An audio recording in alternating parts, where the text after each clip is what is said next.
When it rains, it pours. And man, is the bottom falling out all over the place. Did you ever expect that we would see what we see happening now? And I'm hearing people, you know, I get messages and I see people sometime in the comments, because the people that watch this channel are highly intelligent people. And very rarely do they lose the faith. But every once in a while, we'll have somebody to jump in there and say, oh, nothing's going to happen. We'll never see anything. And people have to remember, this is only President Trump's first 7 months in office, in his second term. And remember, in his first term, he picked up rhinos and people that he didn't know. He was told, hey, this is a good Republican, and they weren't.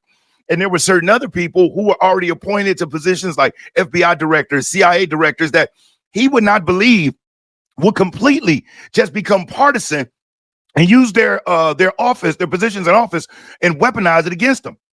Who thinks that when it comes to running a country? Things that happened to President Trump has never happened in politics ever. Maybe very similar to what happened to Richard Nixon, where the Democrats were after him, but he was a very vindictive man.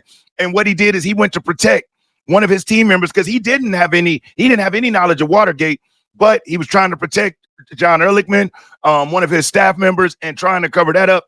It led to what we see. But right now, as you see on the screen, FBI Director Kash Patel, they found burn bags, and these burn bags had explosive documents that link, not no speculation, not maybe, that directly link Hillary Clinton, Barack Obama, James Clapper, John Brennan, James Comey.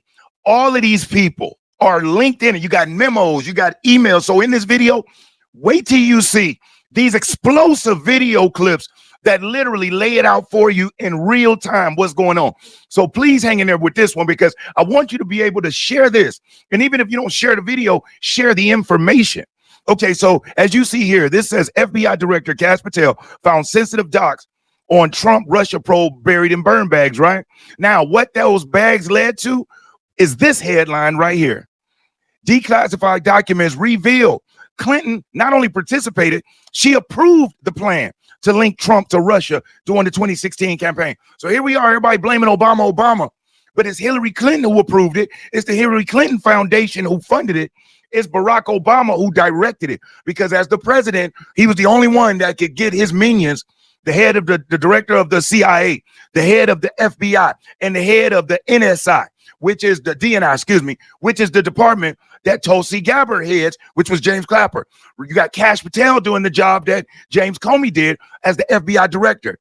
And you got John Radcliffe, who is doing the job of John Brennan as the CIA director. So we're going to get off into this because it is explosive. And I'm going to come back to this article. But what I want to show you first, here's a clip of Hillary Clinton in 2017 pushing the propaganda lie. And then wait till you see the next clip, which is linking Soros. George Soros is all in this, and not any speculation, evidence and proof. But check out Hillary Clinton here. Knowing what we know now, listen to what she says. The American people didn't even know that the FBI was investigating the Trump campaign because of connections with Russia starting in the summer of 2016. Right. So I know that voters should have had that information. That's something that may have influenced some people. And it's part of what happens in a campaign, where you get information that may or may not be useful, and you try to make sure anything you put out into the public arena is accurate. And so this thing didn't come out until after the election, and it's still being evaluated. But the fact of the FBI investigation into the Trump campaign and Russia should have come out. The American people didn't. Wow. So again, now knowing that she approved it, she funded it, Barack Obama directed it, and for her to sit here on this show in November of 2017 and to speak it as a matter of fact to the American people that all of this stuff is going on is terrible. Now, the Democrats love to talk about election deniers, but Hillary Clinton, Stacey Abrams was the overweight black woman down in Georgia who failed at running to being the governor twice. And she also, the governor is not a real governor. Trump, not real. Countless others who said the Trump presidency wasn't real. But yet, remember in 2020, anybody that denied Joe Biden was elected officially or without any skullduggery was a fascist, was a Nazi, was all of this other crap. And see, that's what the Democrats do. Whenever you disagree, they try to shame you into either being silent or into converting. And guess what? You and I, we didn't fall for the BS. With all of the stuff the lamestream media pushed and promoted, you and I, we stayed down with President Trump because we knew that can you believe that our media, and not just one or two channels, the entire apparatus, and don't excuse Fox News from that. Because yes, Fox News know they have a large conservative viewership, but at the end of the day, they want to make money. So they're promoting enough on Fox News to keep conservatives watching. But don't believe that they don't try to put their part in the agenda on Trump too. Now, in this next clip here, what this is here, this is about Debbie Wasserman Schultz, who used to be the former majority leader of the House and whatnot. And now this woman, who is one of the most despicable women in Congress, I can't stand this lady. This is from 2020, when through investigations and some good people who saw there was some wrong going on, they were trying to oust it, and they made the link to Soros back then. Check this clip out.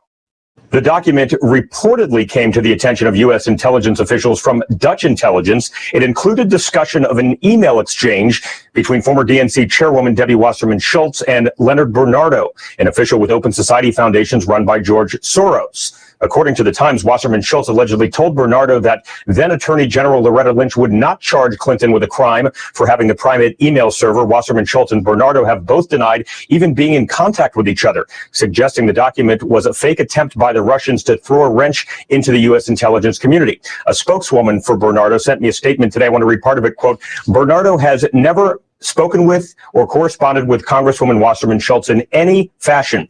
The email mentioned is fictitious disinformation. The document.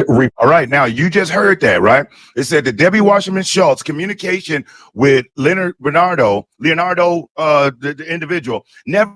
If you're really enjoying this video, do me a solid and hit that thumbs up, because I will never ask you for a super chat or a cash app. You hitting that like button, it helps get the information out there, and we appreciate it. And if you aren't subscribed to the channel, subscribe. And if you're already subscribed or just subscribing today, make sure that you hit the notifications and you turn on all, because YouTube has been having issues with the notifications. But if you subscribe and turn on all, that way you'll be notified when I upload new videos with the Open Society, which is ran by George Soros.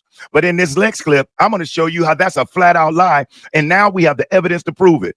This man right here is the gentleman they talking about, Leonard Bernardo. This is the individual who works directly for George Soros and the Open Society that Debbie Wasserman Schultz said that she had no communication with. But right here are the emails between Leonard Bernardo and members of the Hillary Clinton team and others. Check this out right here.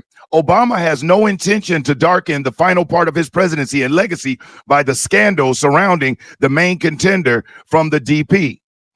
To solve the problem, the president puts pressure on FBI Director James Comey through Attorney General Lynch. However, so far, without concrete results. So as we see, these are the emails right here. Preferential treatment of donors of the Clinton Foundation caused a significant negative reaction inside the party. There they go, catering to those billionaires again. At the same time, the leadership of the Democrat Party has known about the information since June of 2015. According to Wasserman Schultz, FBI so far does not have persuasive evidence against Hillary Clinton because of the timely deletion of relevant data from email servers. So again, they know about what's going on. Comey gravitates towards Republicans and apparently intends to prolong the investigation so that the scandal would keep going until the presidential election to jeopardize the chances. Okay, so let's get in this here. So right here, Barack Obama sanctioned the use of all administrative levers to remove possibly negative effects from the FBI investigation of cases related to the Clinton Foundation and the email correspondence and Hillary Clinton and her email exchange, as far as covering up the thing that happened with her emails and the deletion, and also the exchange as far as what's going on and how they're going to set up President Trump. DNC predicts a certain Clinton victory in the current presidential campaign. The impressive result, Donald Trump. A two-pronged Democratic Party opposition is focused on discrediting Trump. Among other things, the Clinton staff, with support from special services, is preparing scandalous revelations of business relations between Trump and the Russian mafia. Julie says it will be a long-term affair to demonize Putin and Trump. Now it is good for a post-convention bounce. Later, the FBI will put more oil on the fire. Wow. I mean, Let's read this other part. Outcome is far from clear as Americans are more keen on their own woes, and Hillary is hardly good looking as far as credibility is concerned. Anyway, things are ghastly for U.S.-Russian relations. And you see and then you see Lenny. There's Lenny's name. So for them to say, oh, no communication with Leonard Bernardo is a lie. This is redacted. Also received from TI, a slightly different versions of this email. This version includes a statement that later the FBI will put more oil into the fire and contains an added sentence. Another one from Leonard Bernardo. So Bernardo, who works for Soros Foundation, working hand in hand with the Clinton team and Obama to create this storyline that Trump is working with the Russian mafia. And what they do, they try to say, well, you know, the fact is we did have evidence that Russia was tampering with the election. Man, almost every country on the planet tries to influence American elections in some way. But these people who were doing what the Democrats like to say was interfering, it was amateur hour. There was no changing votes. There was no hacking into the vote systems. There was no link to President Trump. Now, Hillary Clinton is desperate. And let me show you just how desperate she is.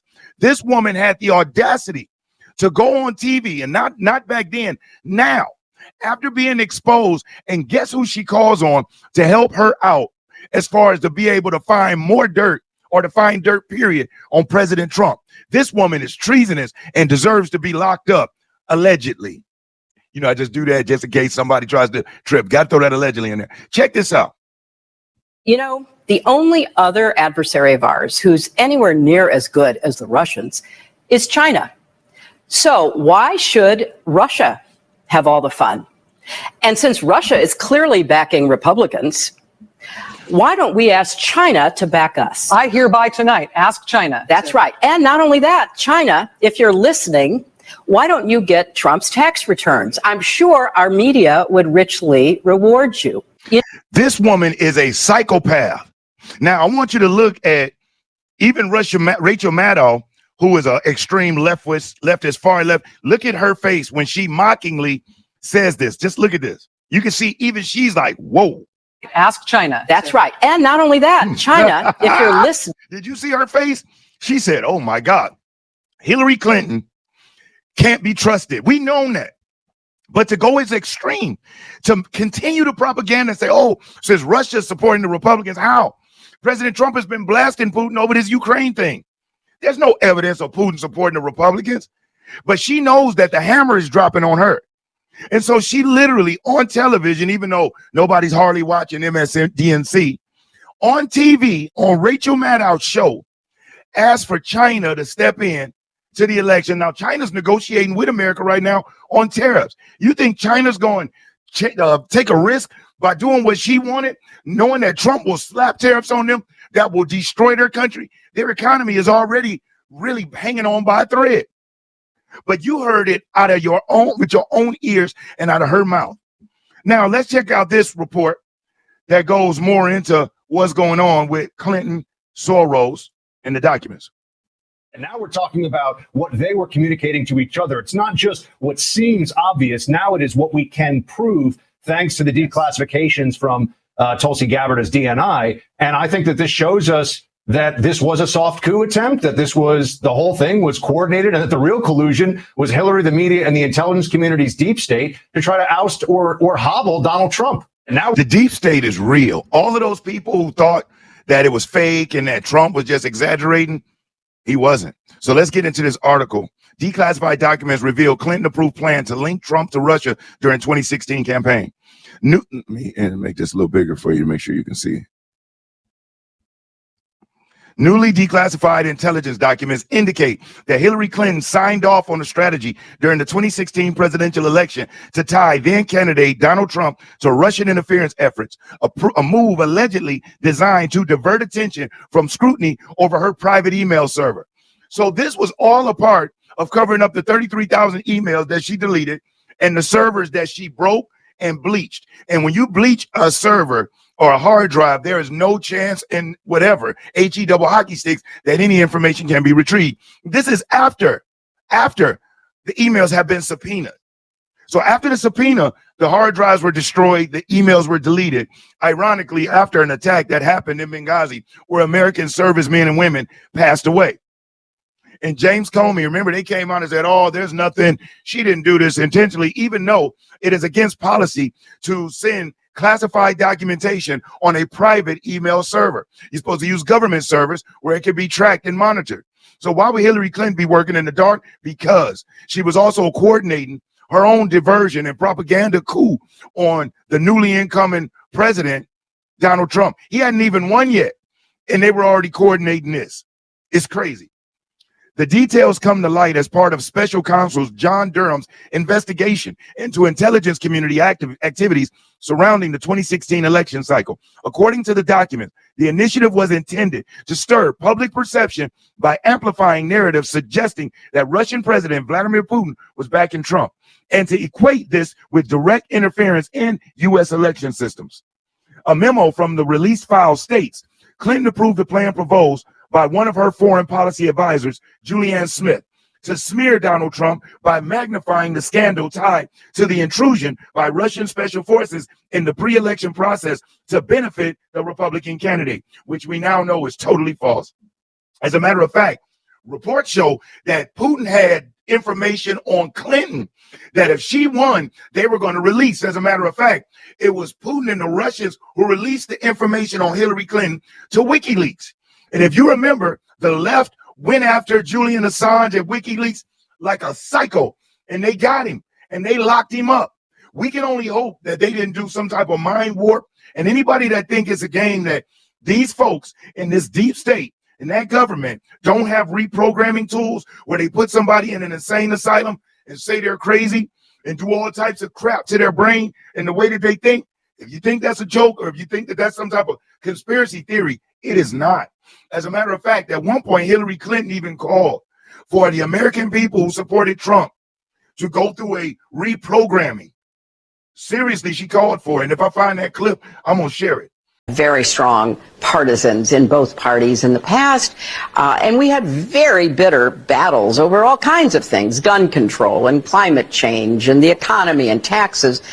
But there wasn't this little tail of extremism wagging the dog of the Republican Party as it is today. Mm-hmm. And sadly, so many of those extremists, those MAGA extremists, take their marching orders from Donald Trump, who has no credibility left by any measure. He's only in it for himself. He's now defending himself in civil actions and criminal actions. And when do they break with him? Because at some point, maybe there needs to be a formal deprogramming of the cult members, but something needs to happen. And how do you? The materials which stem from Durham's multi-year inquiry were made public following a request from Senator Chuck Grassley, the 91-year-old Republican from Iowa. And Trump recently kind of went at him a little bit, and it offended Chuck Grassley. Trump got to kind of slow down sometimes, and he got to allow other people to work their mojo because they're doing it on his behalf. He may not agree with the method, but I believe Chuck Grassley is somebody that can be trusted as an ally. Do you? Put it in the comments. Do you think Chuck Grassley, the older gentleman with the glasses, is a friend or foe? Declassification was carried out by Attorney General Pam Bondi, FBI Director Kash Patel, and other intelligence officials, reports the New York Post. Senator Grassley criticized the response of federal agencies during the Obama administration, stating, based on the Durham Annex, the Obama FBI failed to adequately review and investigate intelligence reports showing the Clinton campaign may have been ginning up the fake Trump-Russia narrative for Clinton's political gain, which was ultimately done through the Steele dossier and other means. He added, these intelligence reports and related records, whether true or false, were buried for years. History will show that the Obama and Biden administration's law enforcement and intelligence agencies were weaponized against President Trump. Grassley concluded that the damage inflicted by such actions has severely impacted institutional trust. This political weaponization has caused critical damage to our institutions and is one of the biggest political scandals and cover-ups in American history. The new Trump administration has a tremendous responsibility to the American people to fix the damage done and do so with maximum speed and transparency. So there you have it. All of these left-wing extremists, Trump is just witch hunting. And you remember when people were saying, before Trump even took office, after he won the election, all the Democrats saying, oh, Trump's going to get in and weaponize. Trump's going to get in and weaponize. Now we know why they were panicked. Now we know why they had that person out there in New Jersey make that attempt on the president's life. Now we know why they did a full court press and boxed him in with Jack Smith, the lawyer right now who's up under investigation for criminal activity, for Fannie Willis, who's also being investigated for criminal activity in Fulton County, Georgia, for Letitia James, who's also been busted and being investigated for illegal activities. And then we got, well, Jack Smith had two cases, the one in Florida and the one in D.C. Fannie Willis had Georgia. Letitia James had New York and Alvin Bragg. So they had him boxed in, full court press, and he beat him back like Rocky. And now the tables have turned, except for this time, I don't think President Trump is going to make the mistake he made in the first term where he gave Hillary a pass. He said, how would it look if a former president's wife was arrested? Well, they tried to get a former president and soon to have become 47th president arrested and locked up. They tried to take all his assets. They tried to take his freaking money. They tried to take his life. Now we see why. Now we see why. So if you've hung in there and you watched this up to this point, thank you from the top and bottom of my heart. I hope this new information energizes you and helps you spread the good news that these people will be paying. Remember something. This is not the Republican Party of old. This is not the Republican Party of under Biden. This is the MAGA Republican Party, and we ain't going back. And yes, I used terrible grammar right there because we ain't going back. I could have said we're not going backwards. We ain't going back. We need that type of talk right now because it's time to fight, not physically, not with weapons, well, with the weapon, but as mental weapons and the documentation exposing these clowns for the wretched POSs that they are. So if you haven't already, hit that like button. I appreciate it. If you aren't subscribed to the channel, subscribe. And most importantly, make sure that you stay safe and you be great. I'm Brian Maxwell saying I look forward to seeing you at the top. Over and out, y'all.